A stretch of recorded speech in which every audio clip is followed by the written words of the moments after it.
Ahoy and welcome. Know, O Prince, that between the years when the oceans drank Atlantis, and the gleaming cities, and the years of the rise of the sons of Ares, there was an age undreamed of, when shining kingdoms lay spread across the world like blue mantles beneath the stars. Hither came Conan, the Sumerian, black-haired, sullen-eyed, sword in hand, a thief, a reaver, a slayer, with gigantic melancholies and gigantic mirth, to tread the jeweled thrones of the earth under his sandaled feet, destined to wear the jeweled crown of Aquilonia upon his troubled brow. But this is not his story. Instead, we turn our eyes to the Baracus Isles and the crew of a pirate ship. Their stories are many and varied, not to be kings in their future, yet still destiny has touched their lives. Let me tell you the days of high seas adventure. We come back to the islands of, the Baraka Isles, into a small pirate city called Nunca, where the crew of the Grim Argosian has just landed. A little bit to their dismay, there are two individuals present on the island by the name of Belit and Le Fang. These were partners of Heimdall, the original captain of the Grim Argosian, who was slayed by Lambro. According to the code, it was allowed, but again, these are individuals who set up their holdings together. And so I was like, oh, okay. I was like, where did Cord go? I would like to just go ahead and say hello to my players. First, I'll start over here on the left-hand side. Unfortunately, Captain Lambro could not join us. He is mid-flight right now. So let's take a look at Fausto being played by Severian. Good afternoon, sir. Good evening, sir. Good afternoon. Good afternoon. I am Fausto Blackthorn. Pictish shaman. And thank you for the follow to Spirit Scribe. And I missed one earlier because we were still on our starting soon screen. Where did it go? Sorry. The follow by Fragilitas. If I got that right, I hope. And somebody by the name of Spider Queen Long. Does anybody know anybody by that name? Thank you for the sub, whoever you are. We love you. Always happy to see you. Pat, you know, we love you. And I'll plug Diesel Shot here in just a moment when we get the cord. Underneath of Fausto, not on screen, not actually literally, we have the engineer named Gannis, played by Hades. Good afternoon, sir. Good evening, sir, wherever you are. Good evening. 1 second, I'm getting echo. Echo. There we go. Echo should be gone now. Echo. Turn up the audio just a little bit here. Turn up Echo. my audio. Thanks, Alpha Wolf Zero. Appreciate that. All right, so Gannis, tell us a little bit about your character again, please. Gannis is short on stature, but he makes up for it in skill. He's good with fixing anything on a ship. He grew up on ships. He's also good at working the siege weapons, which he was very excited to have on the ship that they were just on. Thank you, Gannis. And up in the upper right-hand corner, we currently have Sergeant of Marines Cord, being played by Diesel Shot's very own Lee of Diesel Shot fame. Good afternoon, sir. Tell us a little bit about Cord. Aye.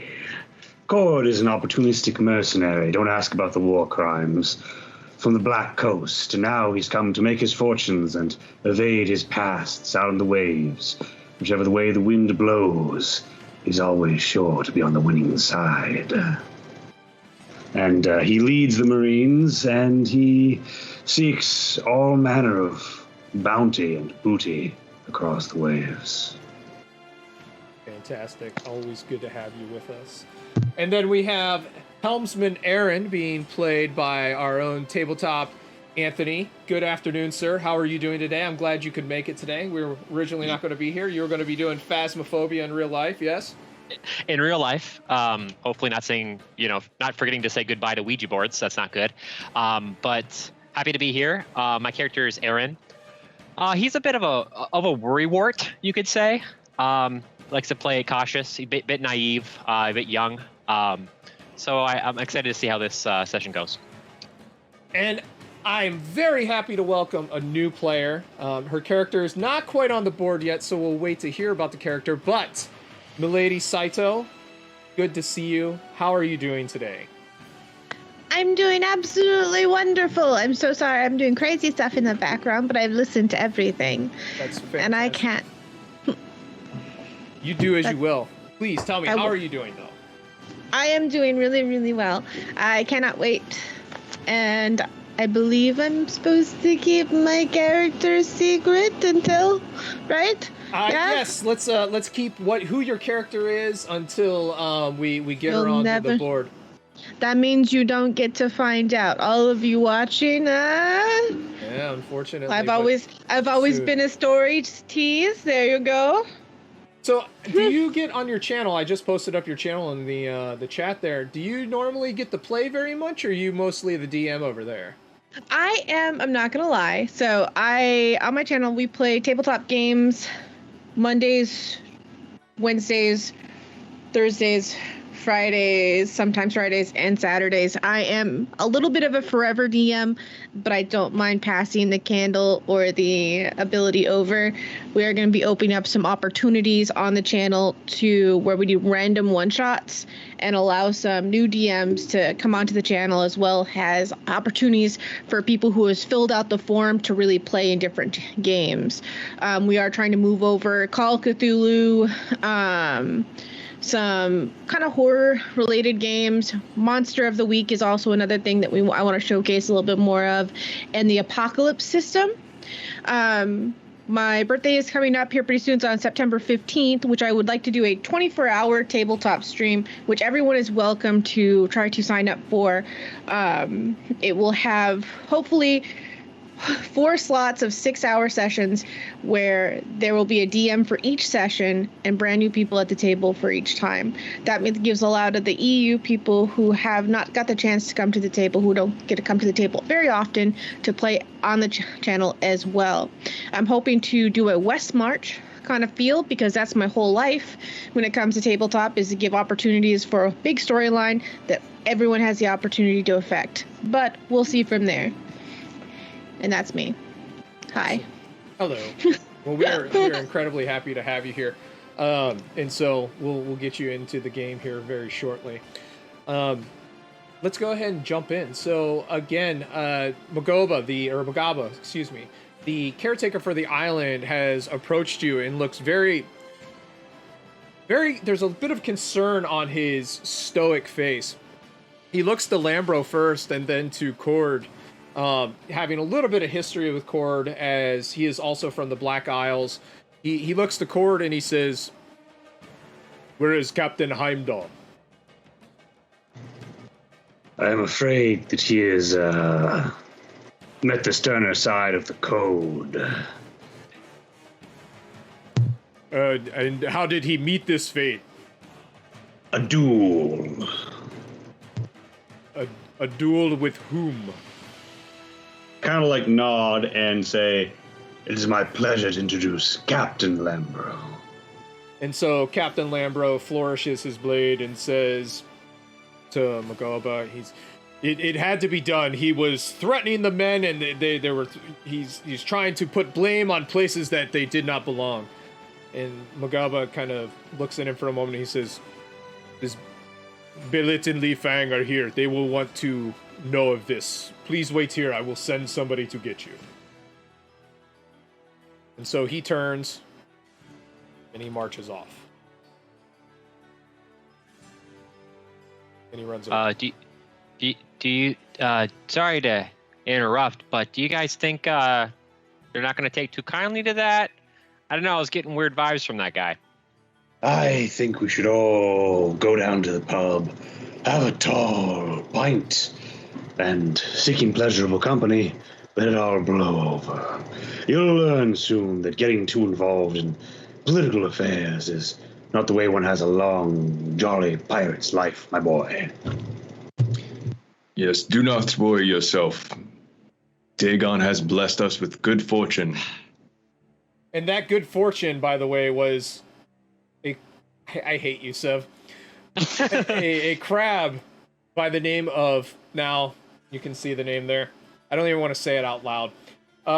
Claudius. And so while you're standing there, you see Magoba approaching again, and give me 1 second here. Here, this is in tokens. Here, give me seconds. I load this up.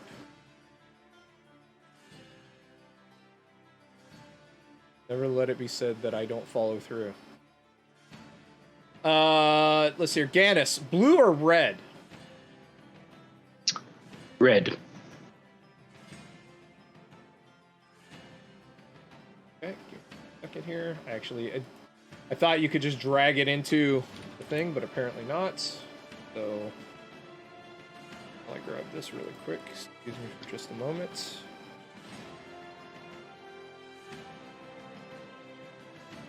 Conan. You said red?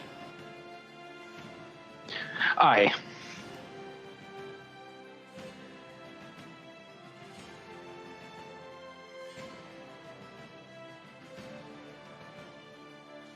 A bird, red in color, actually flies off from one of the roofs and lands on your shoulder. Why it picked you, nobody really knows. Maybe it's just your short stature. It wants to feel tall, you know, like hovering over you. For some reason, it just really likes you, and it just sits on your shoulder. You can feel its heavy weight just sitting there.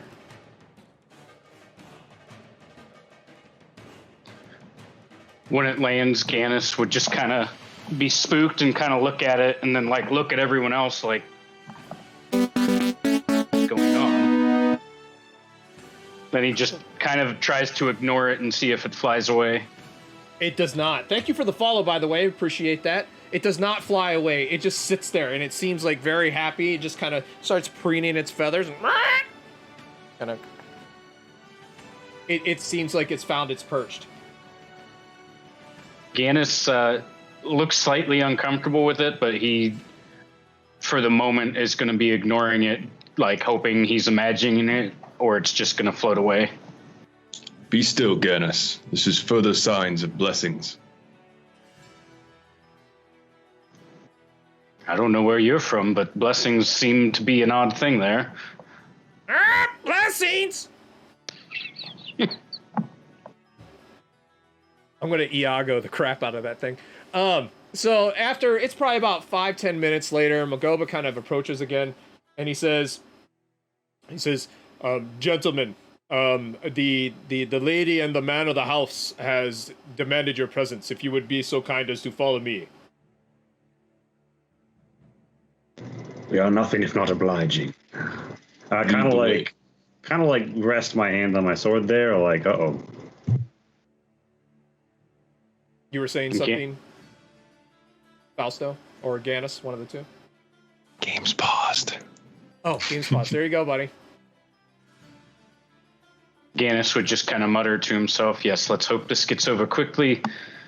I'm sure we're all ready to be eating and enjoying ourselves after that long, long journey. And so he leads the way. You should have control of your characters now. Let me give control of the crab over to you, Fausto. Actually, I'll give it to everyone. There, so everyone can move it now. Received crab troll. And blessings stayed behind when I moved on. Oh, let me, oh, you're going to call it blessings? All right, blessings. Yeah, after what Fausto said, its name is Blessings now. Okay, and let me set up permissions for that. Configure permissions. All right, everyone's an owner. Anybody can be blessings now. I don't like that. What? Aaron's gonna make it peck. The crab is following first.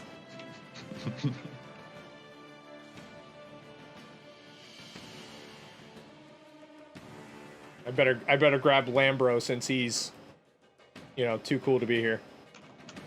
I can't move. I can't. How do I move the parrot? You should be able to just grab it and move it now. I think you got to click off of yourself. I seem to have lost my 360-degree rotation leg since I'd been so long at 8 fixed direction C. Don't forget, shift and the mouse wheel will move you, change your view, and if you want to slow control it, it's control. You okay back there, Aaron? You and the parrot okay? Yeah, I can't move it. That's not fun. We're heading. There, try now. Yep. We're heading northwest, right? Yes. And you can see Magoba's. There's a couple of guards that are dressed similar to him. They're just kind of hanging out there. All right, I'll stick close to the boys. Actually, low key, Fausto, you are the boy I stick least close to. Not gonna lie. Understandable. Yes. Same. I'll chill with Gannis. I'd probably be following up in the rear. Okay. Why do I want to be last? I don't want to be with him. Scoot over. All right. Well, now it feels like we're bullying Fausto. We are. I brought the parrot up for you there, Gannis. Yeah, it wasn't letting me click off Gannis. And so Lambro's kind of leading the charge here, and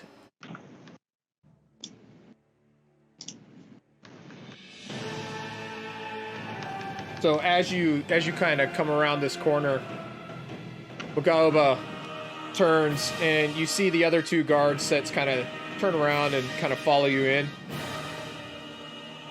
And the doors over here open, and the door here opens, and he steps aside. Out come more guards. Bruh. Out come more guards here and here. Bruh. Up on the tower here, and the tower here, you see crossbowmen leaning over the edge. Magoba looks, the parrot is freaking out. Magoba turns and says, "The lady and the man of the house will speak to all of you except for this Lambro. Lambro, you are to come with me. All of your weapons are to be given to my guards." And he looks to Cord, like, because Lambro is basically being taken under arms, that you are to give the word to your men on whether or not this is happening. And I will say to him, in Cushite, "On your mother, we will not take harm." He says, "On my mother and my father, if it is shown that you are in the right, there will be no harm." And then I say, this time in a language everyone understands, "Well, then we have nothing to worry about." And I flip my sword quickly to grab it by the blade and throw offer it to the nearest guard. And kind of like give a nod as if though to say, "All right, boys, we ain't got a choice here." And so as you do so, you flip it, and the guards with the crossbows immediately start to level out at you, but then these Black Isles guards from the back go ahead and come and take your weapon. And would they bother taking a sling? No. All right, I'll wrap that somewhere. Basically, they're looking. They understand that there's probably daggers and slings and all kinds of stuff secreted all over your body. What they're doing is they're taking out the major weapons, swords, pikes, anything that could have some reach to it. And so, what are the rest of you doing? I hand over my knife confidently, but not any of the throwing daggers I have tucked away on me. Okay. Aaron? I holster my weapon and give them the sheath with the weapon inside. So, Gannis? He would have looked at, since most of that was in Kushite, he would look at Cord and be like, "So we're being promised hospitality then?" We're being promised a fair shake, as long as when they see everything's to code, it'll be good. Gannis clearly doesn't like that, but he sees he's got, no recourse here since they're surrounded, so he hands over his weapons. And so Lambro, seeing that the rest of the crew is willing to hand their weapons over, sheathes his own and hands it over to a guard. Magoba gives a nod to two different guards, and these guard sets come up and they escort him away. So are we getting a new captain then? I asked. And Magoba looks and says, "Perhaps if this was shown that this man murdered Heimdall, you very well may be getting a new captain."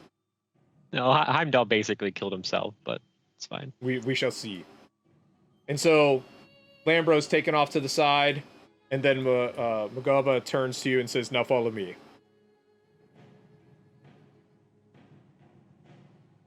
Honoring right behind him, like, it's all good, boys, but I am absolutely not certain it is all good, and I'm kind of like checking every corner, like, oh shit.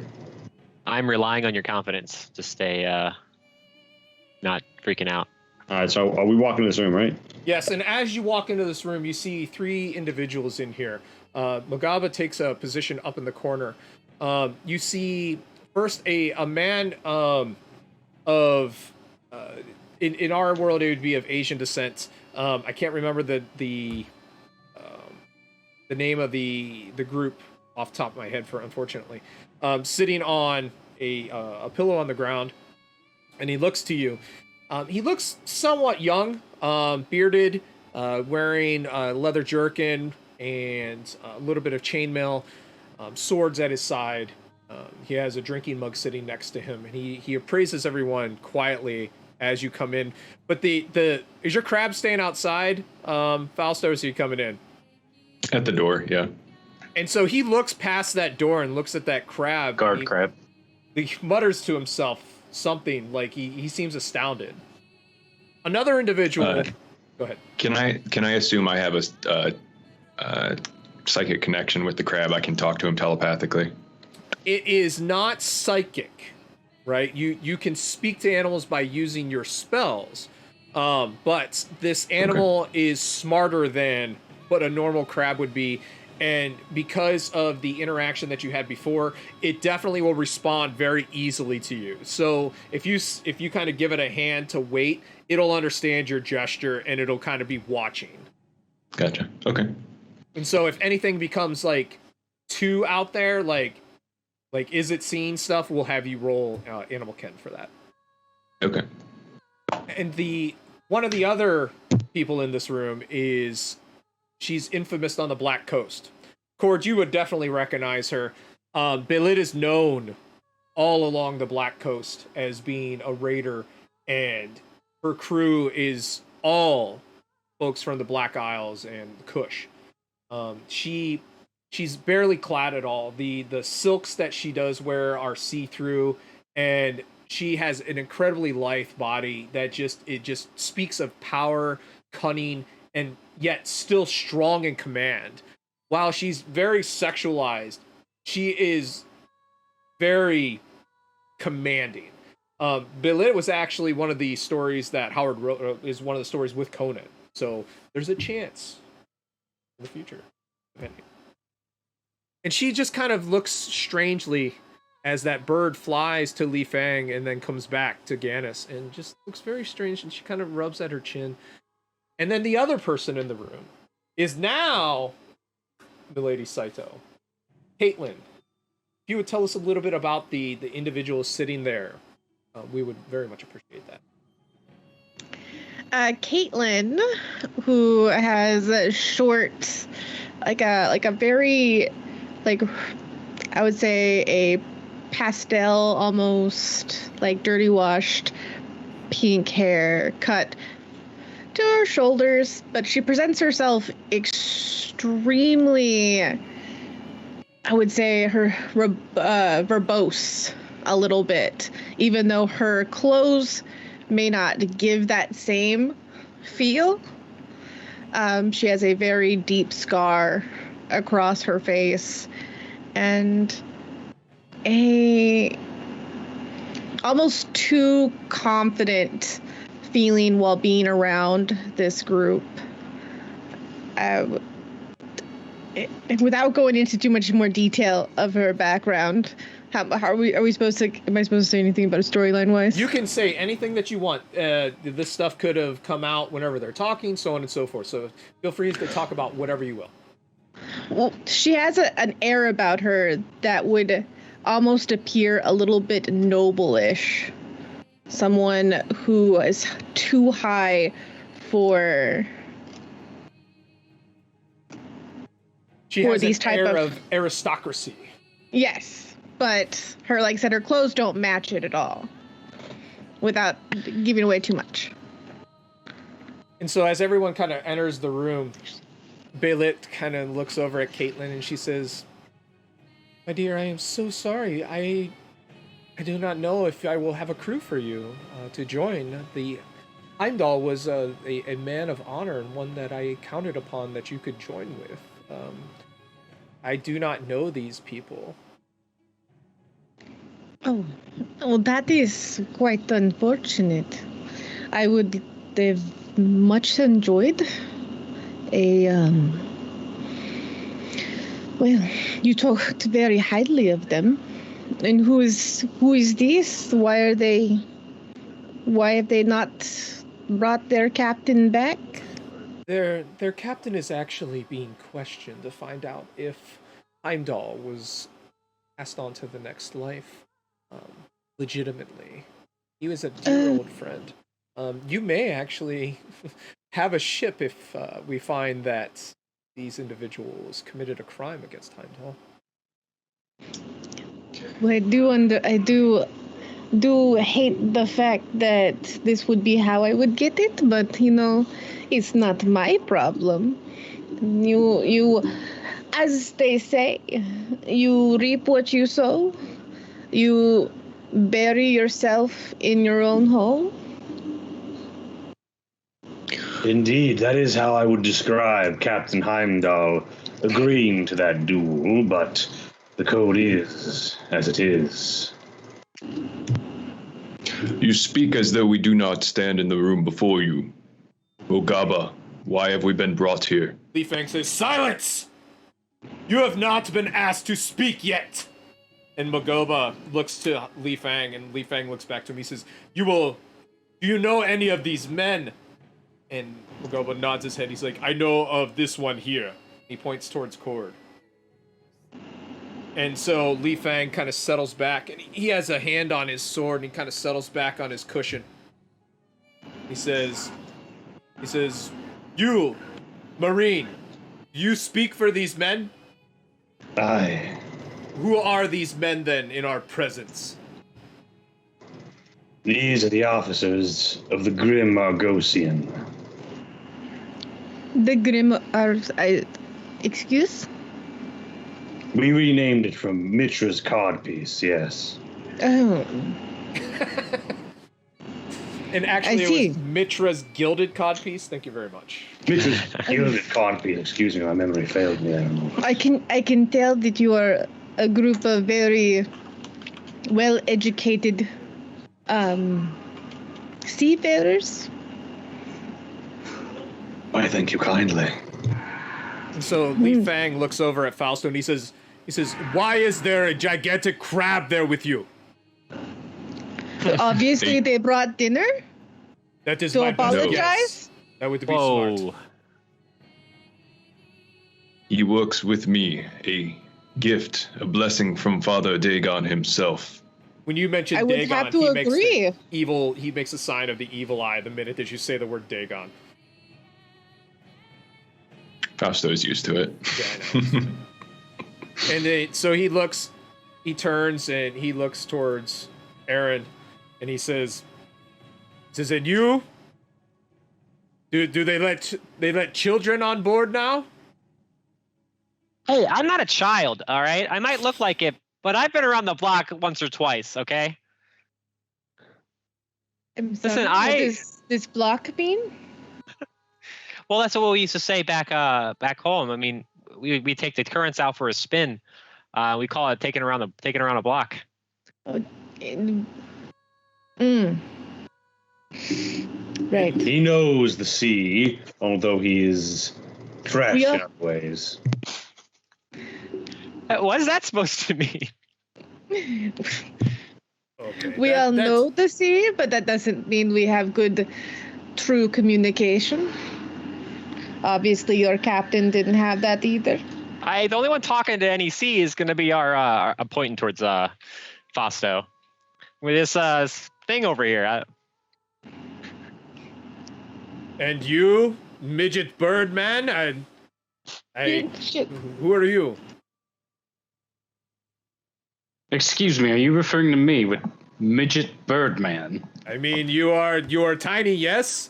I did not call you child. You actually have facial hair. So you have a bird with you. You are a midget. You are midget bird man. Who are you?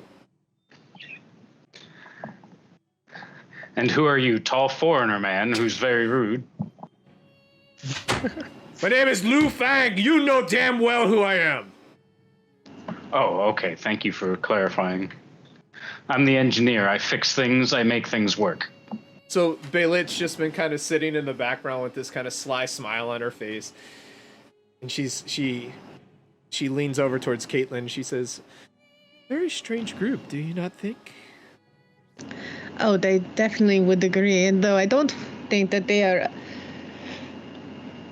Well, it would be unfortunate if not someone with brains would move them around. I don't know. Whoa. I have plenty of brains, all right? My head is heavy. Ah, yes, five head is what we call people like you in your five head. He's got a fiver. Big skull, and then I lean into Thank you. whisper, but tiny little brain, Usually the men who have to claim that they are intelligent or they're not a child are always the ones that are the weakest, yes? Every time. So Belit stands up and she kind of jingles as she does because she has like gold and decoration, and she kind of steps forward and she looks towards Cord and she says, "So, tell me, what happened to my dear friend Heimdall? Tell his story."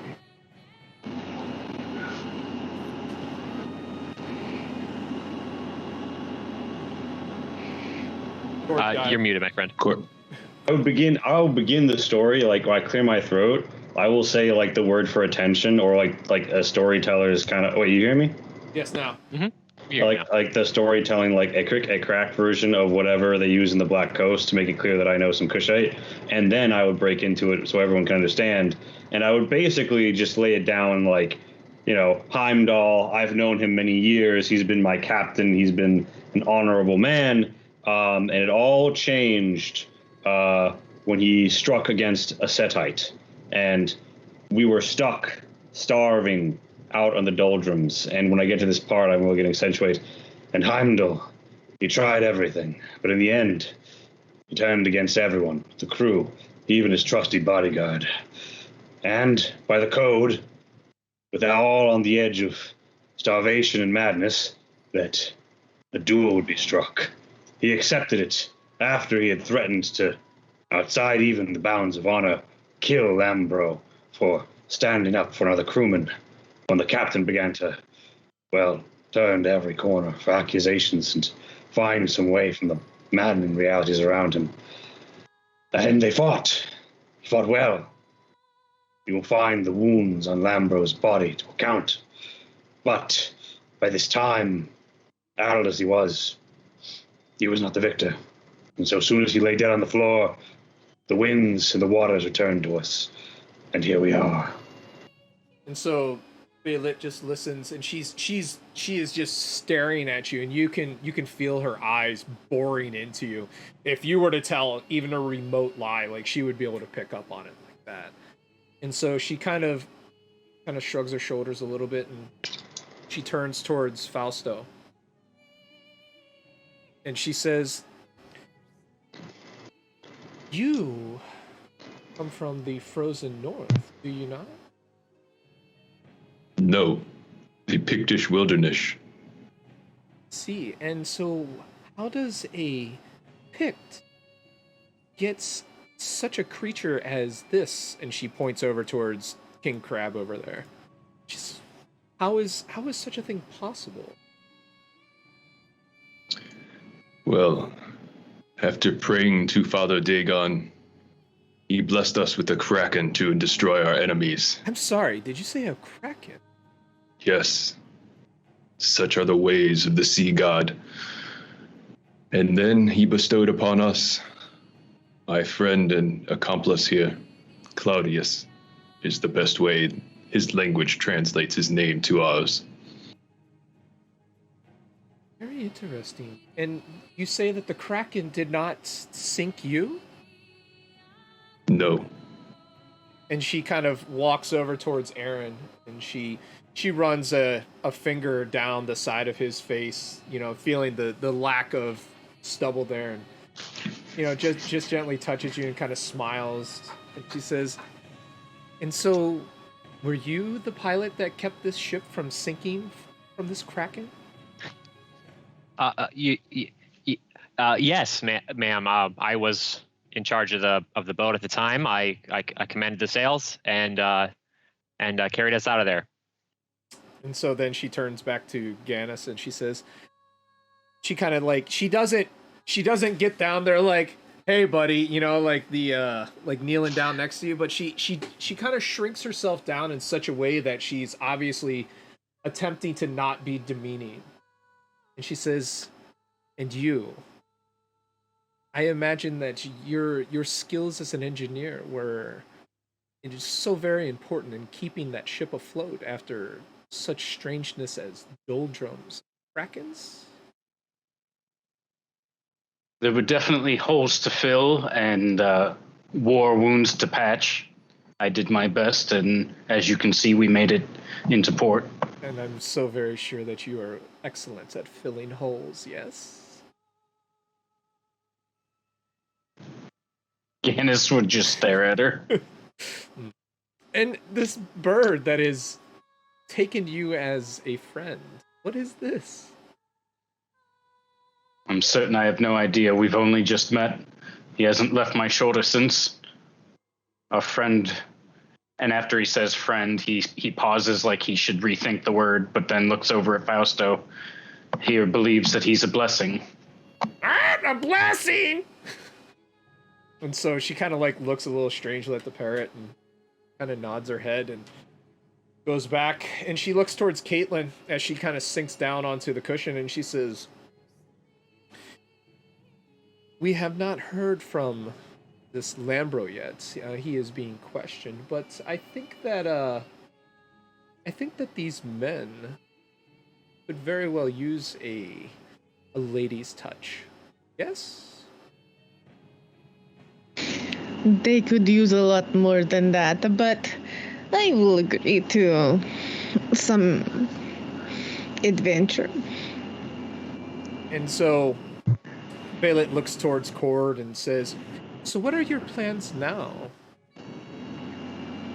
Well, by right of the charter, as it devolves to us, assuming no disagreements with the keepers of the fortress, we are the rightful owners of 2 vessels, with which we shall stock up, take crew, and go a-pirating.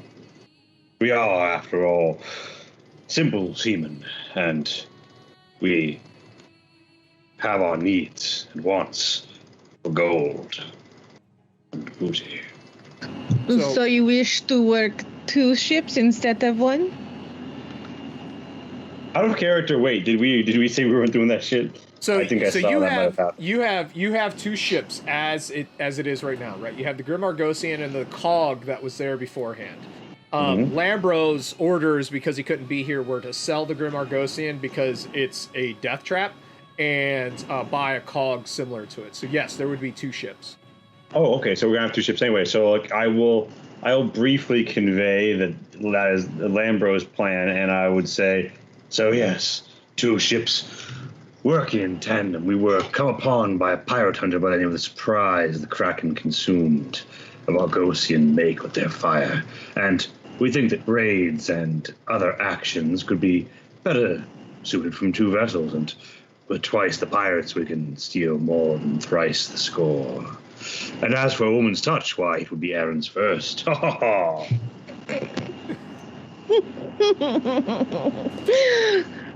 Well, I doubt that any of you would have a real woman anyways. I have plenty of women. Okay, she just comes from another island. You wouldn't know her. Yes, and she's very tall. Yeah, do you know? Woman, man, who cares when it's Algosian? I can agree. Fausto. Never. Oh, sorry. Go ahead. I'm sorry. Nevertheless, so you intend to keep both or lose both, or keep one, sell one? We will have 2 ships after freeing ourselves of an unfortunate vessel. The first time we ever took it out after stealing it, acquiring it, the Grim Argosian invited misfortunes, and shall we say that pirates are a superstitious lot. Also, the catapult has a tendency to sink a prize, and one cannot spend gold on the bottom of the ocean. That is fair, but if it is such a hassle and it is not why not sell it and put it to better use with the current ship that you have? Yes, we are thinking of selling it and getting another ship as it happens. And might I ask, and by the way, have I heard Caitlin's name yet? She would have been introduced by Belit, yes, I would assume, All right, unless so I would Caitlin say- does not want to be known as Caitlin and she would prefer to be called something else. That's fine. Caitlin is fine. I would look at Caitlin and say, you seem rather curious. Tell me, what would you suggest? Personally, I think that if I had the opportunity, I would probably get rid of both ships and invest in something better, especially if both have come across hardships. But who am I to say? Why chance something that is, as you said, your frivolous, legacy? Is that what it is? That you need to hold on to this ship? And so Belit kind of looks over at Caitlin and she says, it's interesting. Their ship that they Heimdall captured was actually a ship, a rather large galley, a rather large sail-only ship with a deep draft. It's very interesting that they would be willing to sell such a thing. It's one of the largest ships I've seen outside of Argos. It makes no sense to me, but rather not. If they are going to sell it, why would they keep something else if they not sell both and get something better? Especially if they've spoken to be in such hardships previously. I'm sure there'll be plenty of buying and selling, but And what 2 concerns us- whole ships, you lost the captain on 1 ship. You managed to take care of 2 captains on 2 ships? I prefer Is there to going think to of be it- a head captain of 2 captains? I prefer to think of it as gaining a new captain by way of the rightful codes process. And as for the captain of the new ship, yes, well, there would be a little bit of a pirate admiral structure. We've got a nice chart all done out in the captain's quarters that you can free to come by and look at. Captain and co-captain, if you will. This is quite interesting. So do you realize what would it cost to man 2 whole ships as well as to feed 2 whole ships? And you couldn't even manage to take care of that with 1 ship? But Hey, 2 we're out in the ships. middle of the ocean, okay? Like That is what my we're problem cursed is. by a 2 god. ships can It's- bring in more of the prize. It's kind of a one-time thing, right? And it can also require more feeding and more maintenance and more, but I'm sure that you've all thought of that as well. I mean, and hiring more people, and you want to make sure that each one of them is experienced, and of Yes, course well, you've we're coming into port to find some experienced pirates to join us on a particularly valuable prize we were considering to offset just the costs we were discussing. But come, how can we discuss business without fine drink, food, and pleasurable company? Oh, right. You were going to Yes. eat the crab, right? Well, I think that's what we agreed on. That was the blessing that came from the sea. the blessing was the bird. Oh, Try and that eat the crab. The crab will eat you, rather. was And if you Not the look first into time the that crab, some- the crab shall also look into you. that is not the first time that something out of the water has tried to take a bite. And so, speaking of the crab starts clacking its claws very angrily, Fausto. You Turn hear- around and check it out. And so, Does it go whoop, whoop, whoop, whoop, whoop, whoop, whoop? no, it's not trying to sand crab out of anything. It's just indicating that it sees something. And so, the crab is kind of like holding Dahab at bay, right? It's like it's got that big old massive claw. It's just like clacking at him, and Dahab is looking at it like, and he says out loud, he's like, "Crab, you know me." Crab, you know me. Why you gotta do me like that? It is okay, Claudius. Tahab, what is it? And so, the crab kind of backs up, and Dahab says, May I speak with Cord, please?" Yes. If I look at Belit and I look at Lu Fang and I would say, if Belit and Lu Fang would be assenting, I would speak with Tahab. Li Fang is literally just watching all of this go on. It is just kind of baffled, like what the hell is happening? Belit is just enjoying the show. Like she's just got a kind of like a smile on her face. Particularly anytime Caitlin kind of throws a barb at any of you, the smile gets just a little bit bigger. As a captain of her own ship, and in a world where females are often sometimes looked down upon, seeing another strong female always just brings like a light to her. Li Fang doesn't really seem to care about what's going on. He just gives a hand gesture. All right, and I said, with your assent, and I'll come back into the hallway with Dahab, and I look around. Is Dahab still armed? Dahab does not have any weapons, even though his token is a shield. And All right, yeah, I'm gonna lean in. No, I mean I might as well have a sword. I'm gonna lean in and Kushite. I'm gonna be like, what goes on out there? says, the captain was taken, yes? The captain has been taken to have a little one-on-one conversation about it. For what it's worth, Belit seems to believe my story about what happened. I told her the truth. We never established quartermaster, so I come to you. Most of the crew has left. Alatero remains behind, but 2 of his men left. My men remain, but helmsman Dani, Freya, the Risa, the lookout, Orsu managed to rile up almost everyone.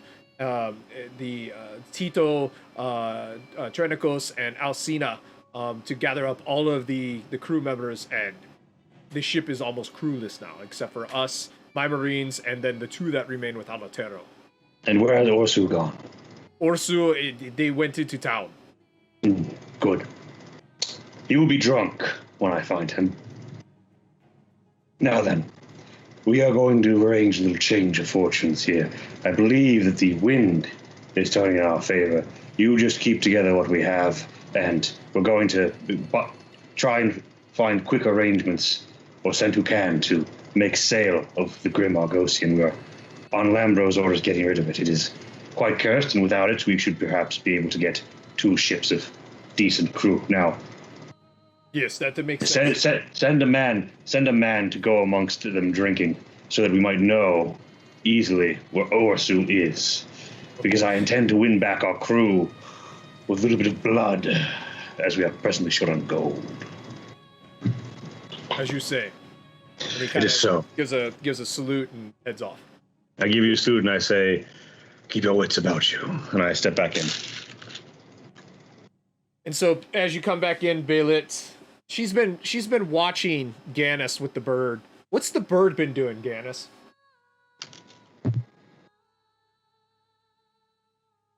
What has the bird been doing? You tell me. It's your bird now. You can thank Veronique for that. It's your bird. The bird doing?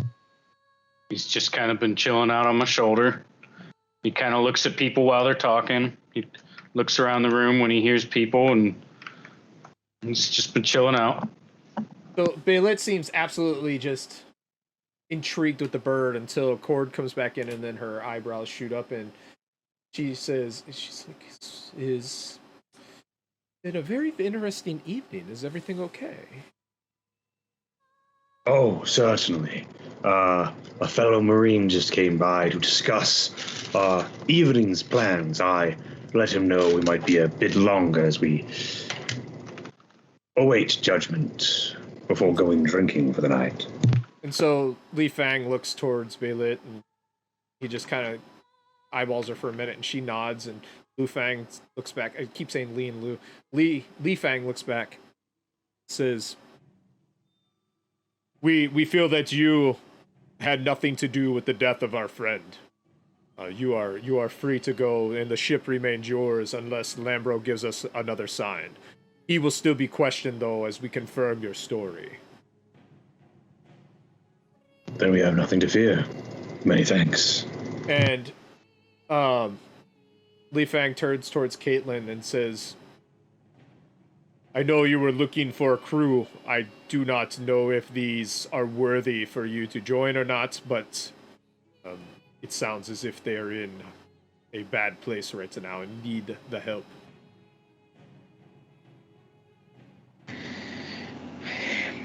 Well, I guess I can help. I am, well, a soft person at heart.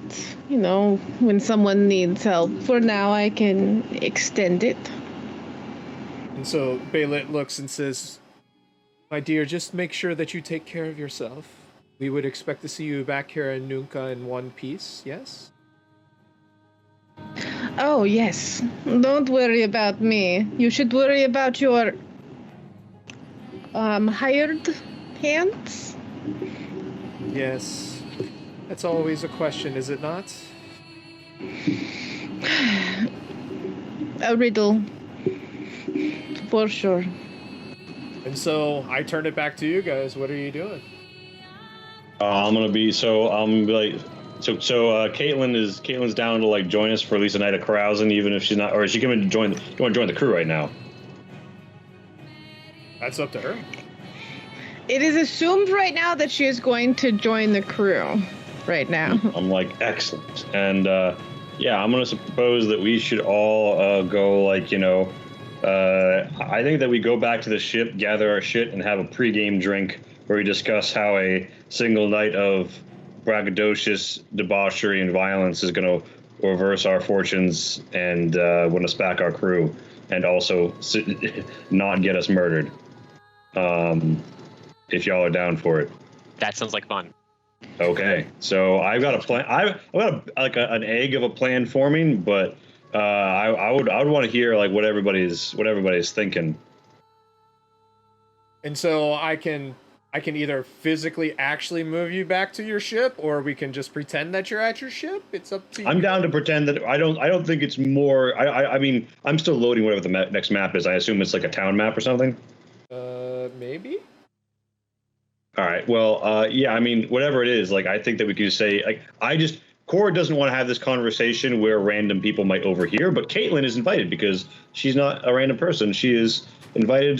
She's, a crewmate. Yeah, she's invited on. Hey. Caitlin, are you able to move your token? Let me see. Yes. Fantastic. So clicking, you can use left, up, and down and all that stuff to move around. And if you want to shift the way that you're looking, you click on it and then you hold shift and move the mouse wheel. That'll spin you around. Oh yeah, I'm gonna go get my fucking weapons back. Yep, so you all are able to leave. You're able to go and gather your weapons. The guards don't bother you. They hand everything back. But everything comes back to you except for Lambro. So you are able to row back out to your ship where Dahab has made, where he's headed back. along with 3 of his Marines. One of his Marines has been sent out into the Nunca town to kind of keep a watch on Orsu and the rest of them. Yep. Yeah. All right. Okay. So we're gathered up in a place where we're not being eavesdropped on, and I would look around and I would say, Aaron, Fausto, Caitlin, what think you now of our predicament? I think your predicament, or whatever you want to call it, is a crap show, but I'm willing to have a free drink on you. Fair enough. And a crap show. We have 2 boats, lady. You have a broken boat and something that you want to sell to make money, and you don't even know how to properly store a ship so you can make safe voyages without having to get rid of your captain. Yes, crap show is the easiest way to say it. Yeah, whatever. All right. And all right, so Aaron's basically just gonna complain to Caitlin. Gannis, you're an engineer. Yes. Tell me, how do you appraise the situation, or are you less concerned with the crew? The crew!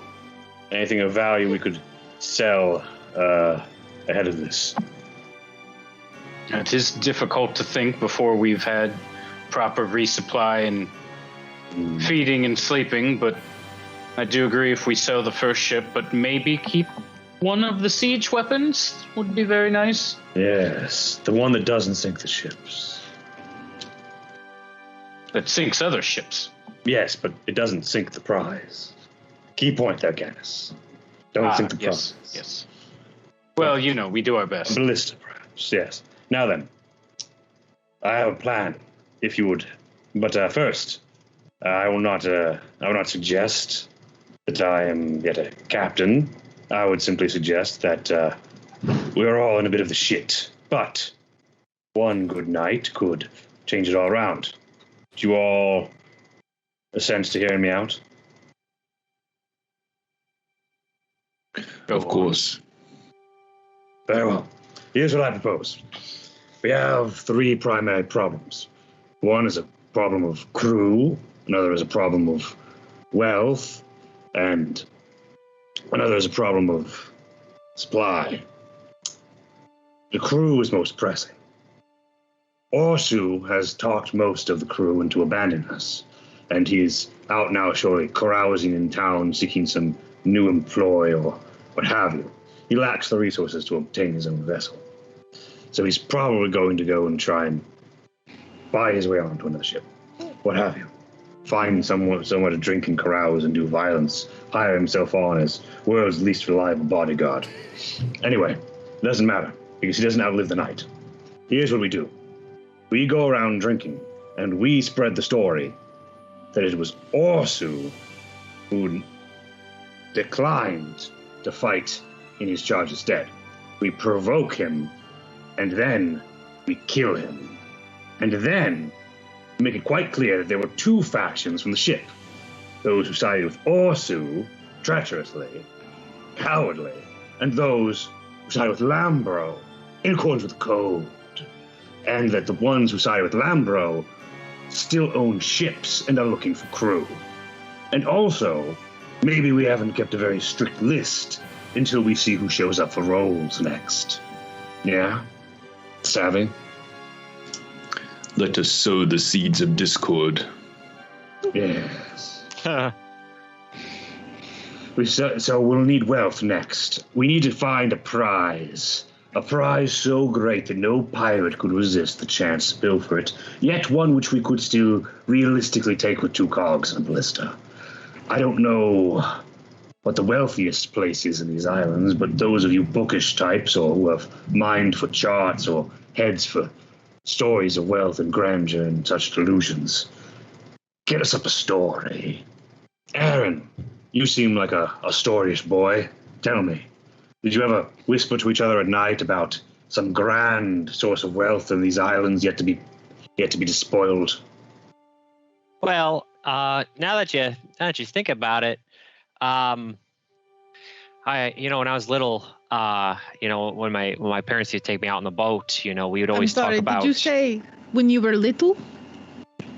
Yeah, when I was littler than I am now. All right. Oh, yeah, okay.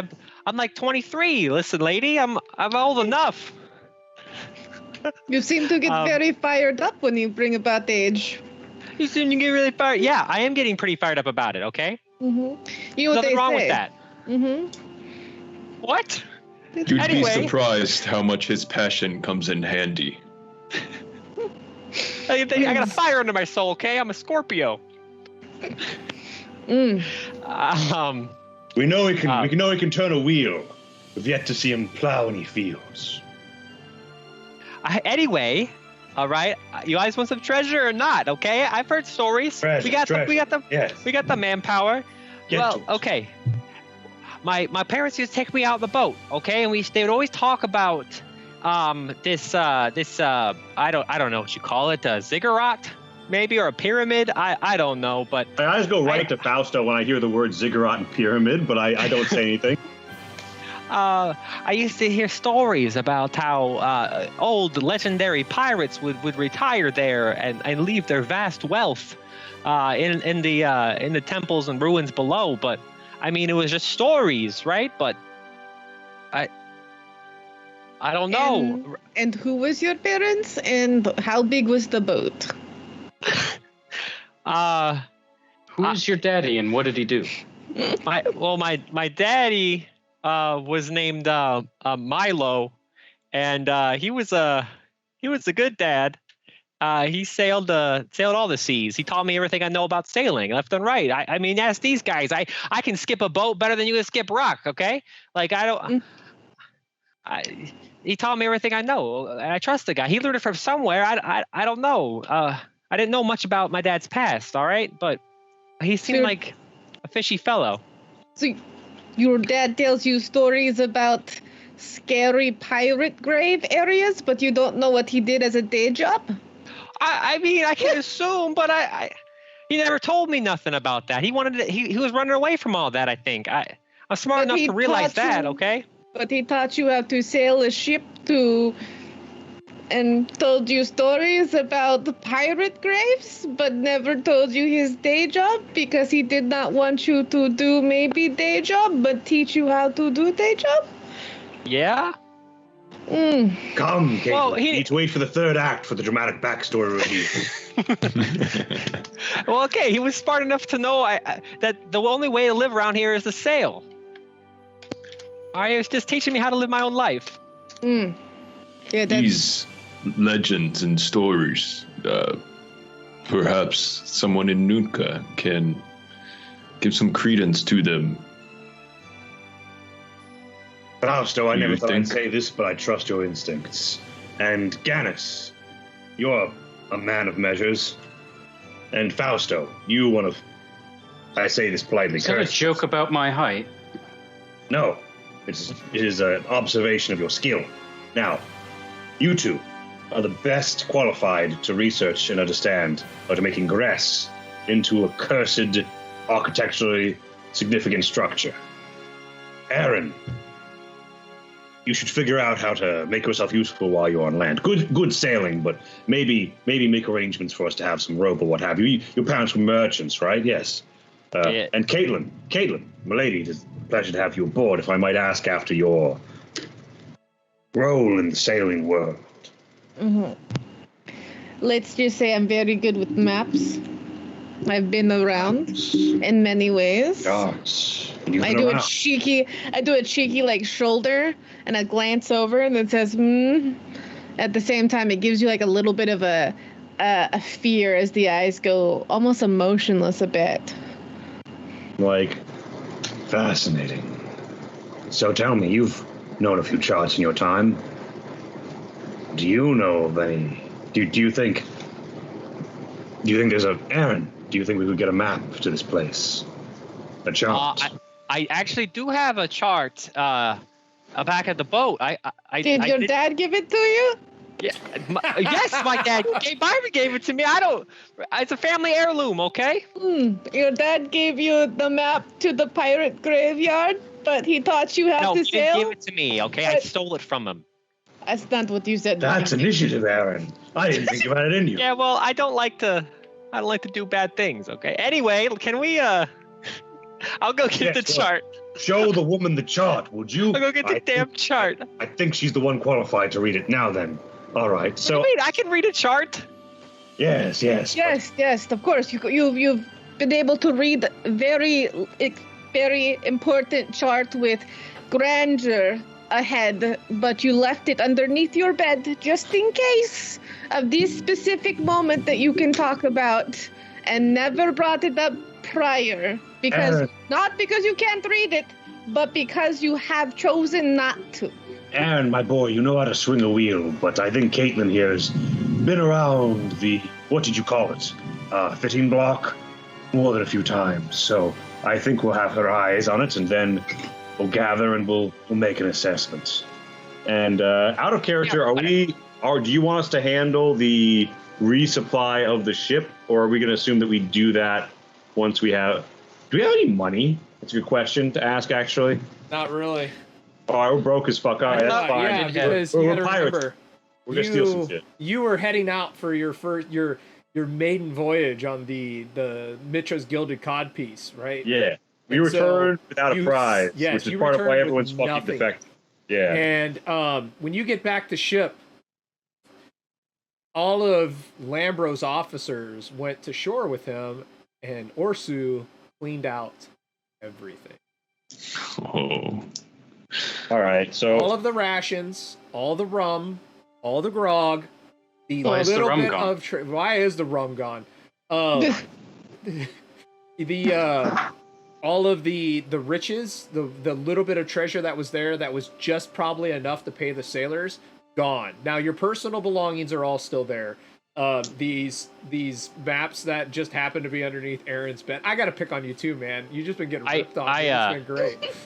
So I actually do have that. It was in my so coincidentally when I created my character, I included that. Yes, you did. I know. It's in your sheet. I believe you. It's totally there. And we can totally use that. Okay, quit patronizing me, all right? I'm not patronizing you. I'm being dead serious. Hey, that's I just right, can't little help it. buddy. Hey, it's my job. It's Sorry, my my characters job, are not blending with my reality here. Sorry. Where does the character Listen, end? champ. It's okay. Listen, champ. it's gonna be all right, sport. Yeah, no, you have that chart and it's still there. So all of your personal belongings are all still there, but like everything else is that could be sold or not tied down is gone. So that shit. So okay. So I'm gonna come up to like the nearest likely like porter boy who like moves barrels on the docks here. Docks. Okay, I was about to say And if it's on the ship, there's nobody on that Yeah, ship except for the hops And I'm gonna people. and I'm gonna be like, lad, tell me, you saw them offload, and I jerk my thumb at the big ship. Yes, sir. Where are they headed? Where'd they stow? Well, they took it all into town. I think they were about to sell it all. Ah, You, good. I mean, I saw that there was a big guy, big north guy. He had tattoos all over the place. He was leading it all, just kind of, and there was a woman with him. They were. It looked like I heard him say that they were checking out the noisy crab. Fascinating. Thank you. And I'm gonna like, there's like worthless money in this game, right? Like copper or some shit, or is it just gold? I mean, yeah, you can give him a copper. That's fine. I would say I ain't flipping him a gold for that, but I might flip him a copper. Give him All a right. pat on the head. I'll give him a stern pat on the back Wrestle and his say, hair. Oh, thank you, mister. Is there anything I And, can help you with? and I'm gonna say, You ever want to be a pirate? Sir, I'm already a pirate. Oh, well, would you like to... Are you I've looking for killed- crew? I've killed 3 men. Oh, Oh no, this is how you go about hiring people. Good job. Random he's- children at the docks. So I'm we are Caleb, not. like, he's caught 3 bodies. What do you mean? He's also not old enough to or tall enough to reach the top of the bar. Sir, So excuse me, ma'am. That guy Uh-huh. over there, he can't reach the bar either, and that other one looks younger than I am. you're right. I'm still on the bait. I'm still on the fence on those two. But He I'm was hoping. pointing at me. I kick him in the shin. Ow! And I'm gonna say, watch out for engineers, boy. They know all about your structural instabilities. And I'm gonna suggest. I'm like, all right. I'm gonna suggest we group huddle away from Child, and I'm like, okay, Orsu is selling our shit right now. I wanted to spread a rumor, but quite frankly, let's go murk that bitch. No, wait a minute. Did you not make sure that there was someone here to protect the goddamn stuff that you planned on selling? Well, we were taken at sword point by the people you were buddy with and told that we had to go have a meeting about the stupid captain friend who died because he was, a very nice, honorable captain who we all knew and served under before he went crazy. Stupid captain friend that that died. In a duel. In a accordance duel. with code. Okay. In accordance of code. I'm just saying, let's go get his ain't shit bodyguard and show him that we don't take kindly to this sort of behavior. Because yes, due to circumstances beyond our control, it became necessary to leave the ship, and it turned out a whole bunch of treacherous motherfuckers happened to be around. At what point in time do you think that any of that on the ship is yours, though? We're pirates. It's ours because the people who think it isn't are going to die. It's interesting. But the problem here is, did not my friends hire you? And did not my friend's pirate captain was captain at the time? And is it not okay for them to seize back all of previous belongings to said dead captain?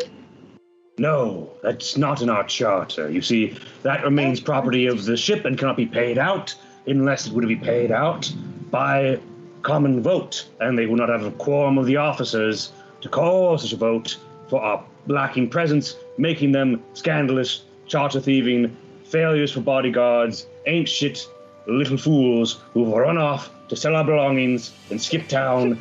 We're gonna catch them in the square, gut them like fish, and then sell the shit to have money. Are you not that? No, we are the little crew, inconvenienced at the moment, would have of course stopped it if it had been the case, and are now going to go enforce the charter in accordance with the pirate code, for we are indeed the good and honorable but also terrible bastard pirate crew who is going to go kill the ain't shit bodyguard as part of the growing legend of our adventure to what fuck off pyramid are we going to rob?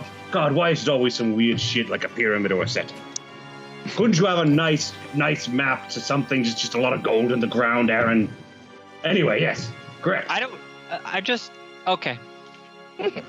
Janice Now is are you confused trying with to us? follow, but he shouts hi to Cord's chat there. Hi.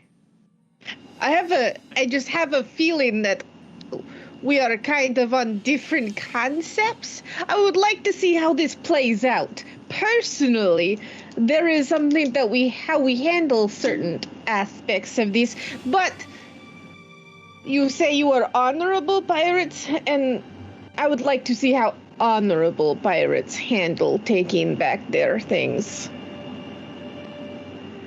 By showing them the meaning of the word shop. That's very honorable. I'm sure you will. I'm sure you take could. someone's things and you learn what shop means. That's I'm pretty sure- honorable to teach a man a lesson.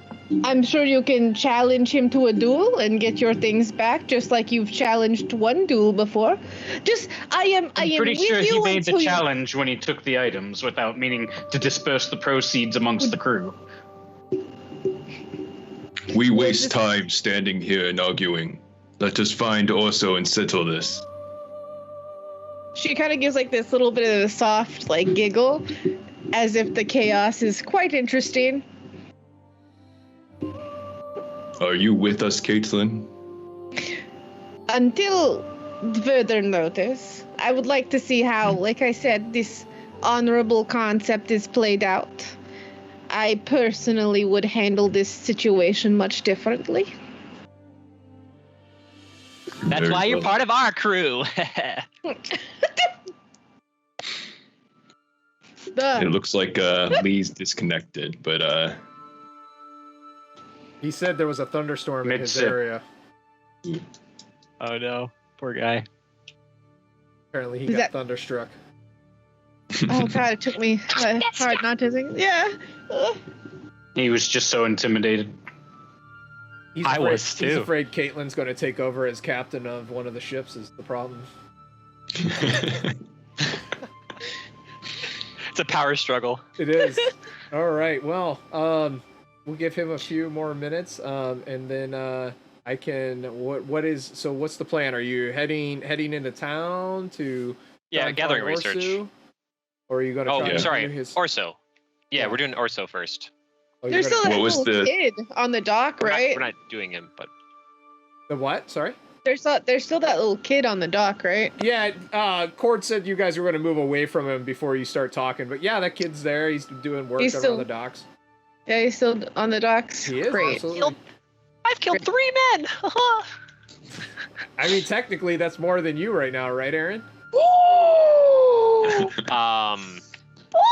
I've killed like hundreds of men. They're on a Hundreds. different island. They're on another Hundreds. island. You wouldn't know. On another island. Yes. But yes, that child, he's probably 10, 11. Yeah, he's definitely still there. Did your honorable father, who taught you to sail, not to follow his day job that you don't know about, also teach you how to kill men, so you would know how to kill men, but you don't know what he did in his day job? Yeah. What about it? It's totally reasonable. Interesting. I don't like your tone. Well, it must be my accent. I would like to call the kid over Kid real comes quick. over. Like, yes, ma'am. What can I do for you? So you literally watched people pilfer through this boat and did nothing about it. Didn't let anyone know or anything like that. They didn't strike you as strange at all. Well, I'm out here on the dock. They came in from the ship. How was I supposed to know they were pilfering anything? That's true. That's true. Do you work on this port? Yes? Oh, that's interesting. So your job is to protect the ships, is it not? No, my job is to help unload things. Oh, did you help unload? I just pushed the little kid into the water. Oh, I just he can swim. Unload He can this. swim. He sputters, Yeah. he comes up, he starts sputtering, he's like, why'd you do that, lady? Just helping unload. You know what I mean? Making things easier, and I just walk away. And the last sight you see of him before he starts swimming to get back on the shore is a squinting of eyes that says that you made an enemy. You made an enemy. And she questions our honor. I question your laws that you live by. You damn right. We are pirates. So Lee looks like Lee got hit by a storm. I'm gonna let us push just a little bit further, and then if he's not back by then I think we'll cut it because I'm okay with Lambro not being here. I don't want to lose any more though, because Sure. with everything that's going on. So what are y'all doing aside from pushing children into water? What was the name of the tavern? The something crab? Oh god, I just lost it. I'm gonna have to write it down this time. It was something the humble crab. We'll go with the humble crab. It wasn't the humble crab. It was crab. something about loud or Speedy. quiet or it was something. It was some other adjective. But we're gonna call it the humble crab. Humble crab. Humble crab. Donald Kraut. Humble crab. I guess we'd want to head there to try and find Orso, but as far as what Fausta would be doing is keeping an eye out for anything as far as use in sorcery, so sorcerer's offerings. So let's talk a little bit about. But I don't have much money. No, you don't. So what are the rest of you doing as you kind of head in towards the Nunca town? So let me describe Nunca just a little bit. You're on a fortress, right? This fortress kind of sits on a peninsula that juts out into the water. Behind that is like a tent camp. Usually what happens is crews come in. The captains go to this fortress to do whatever they need to do, to pay their taxes, to pay their tolls, so on and so forth. And then their crews generally stay in this tent city. Now, outside of the tent city, maybe, I don't know, half mile away, is the beginnings of a town. So, basically wood structures. There's nothing. There's a sense of the beginning of permanency here, but it's still very new. There's a couple of buildings. There's people hawking wares all times of the night. Basically, what you're looking at is a big bazaar with some buildings on the outskirts where there are inns, whorehouses, and a couple of they would be inns for people to stay, places to stay, taverns for drinking. The biggest structure that's there is twofold. There's a very large set of warehouses kind of set up, and there's this other large building that you'll come to find out is the Humble Crab.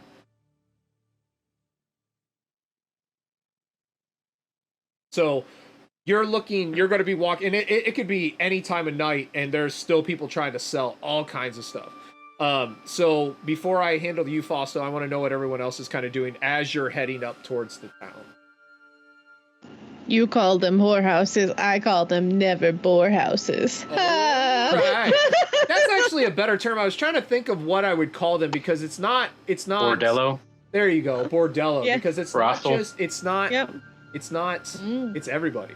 It's men, women, drinks. It looks like Lee might be on his way back. All right, cool. I call it the snack treats. The candy shop. The entertainment center. The candy shop.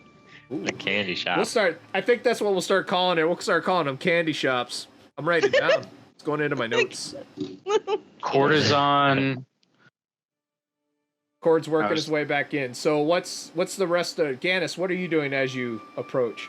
No, the sex dungeon actually is a different place. That's underneath the fortress. That's where Lambro is right now. What about the sexateria? Oh, yeah. There is a special place in my heart for the sex dungeon. Gannis, and of course Pat. We all leave something behind in the sex dungeon. Pat hasn't said a thing since the beginning. Somebody says sex dungeon, and then Pat pops up like the freaking toasty guy from Mortal Kombat. So I played. If you say it 3 times, Pat appears in person. I played Dead by Daylight, and there's like a killer shack, and underneath the killer shack is where there's 4 hooks, and he'll hook you up. But I call it the sex dungeon. So anytime the killer takes you, he's taking you to the sex dungeon. To really hook you up. Oh. Yeah, exactly. I always joke Looking for a hookup. I always joke, I'm like, taking me down here and still don't even have a bed. Oh. Well, then they leave. I mean, then they leave me hanging. Now that's sad. I was about to say you don't really need a bed in the dungeon, right?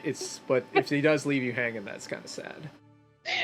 So, Gannis, what are you doing as you approach the Nunca town? Gannis is, what's the guy's name? Orso? Yes, Orsu. Yep. Orsu. Yep. Gannis is displeased with Orsu, and he's kind of checking his dagger over, making sure it's sharp and nice and ready. Aaron? So, I am going into the tavern with them to make sure they don't cause too much trouble. I'm ready to diffuse the situation by drinking a lot of alcohol and talking shit. And Caitlin? A fine course of action.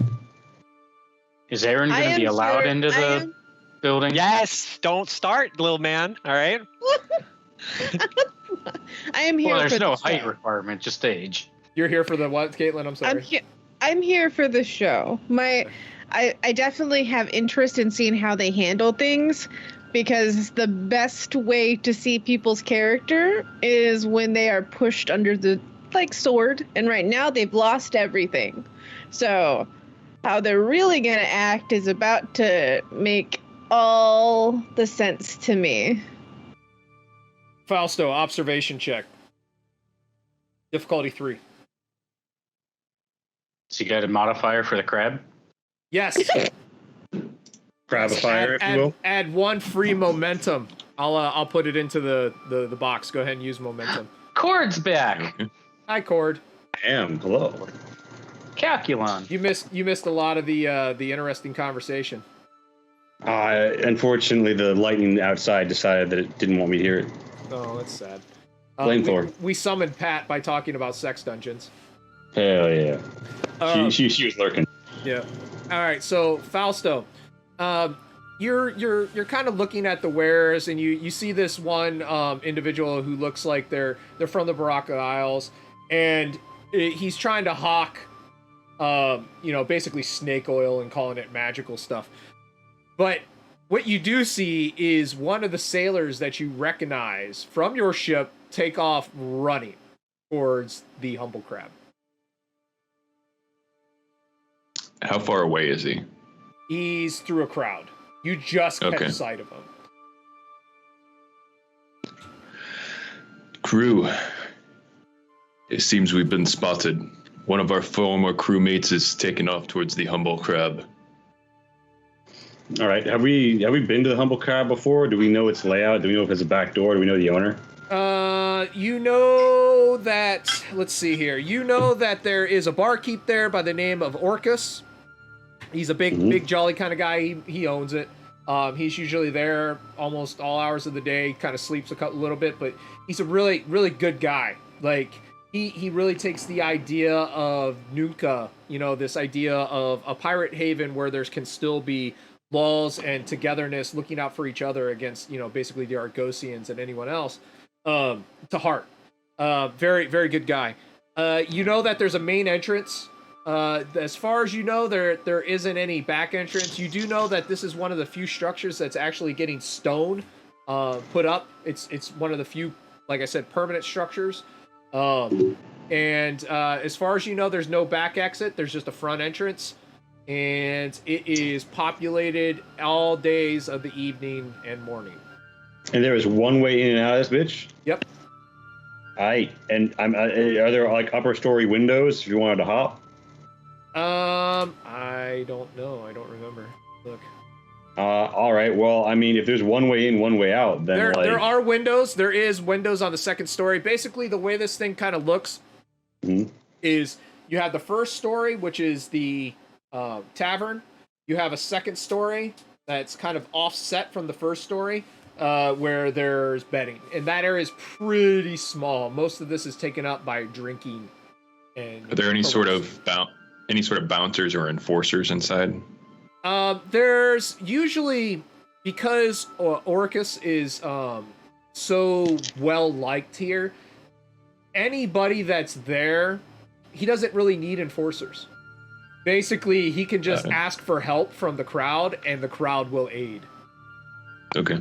So he's not going to want fighting inside of there, like huge brawls. I mean, it's a pirate den. He's very understanding, but it's basically one of those, hey, you guys wrecked like 3 tables, like you wanna grease the palm on that, and you do, and he's like, hey, cool, man.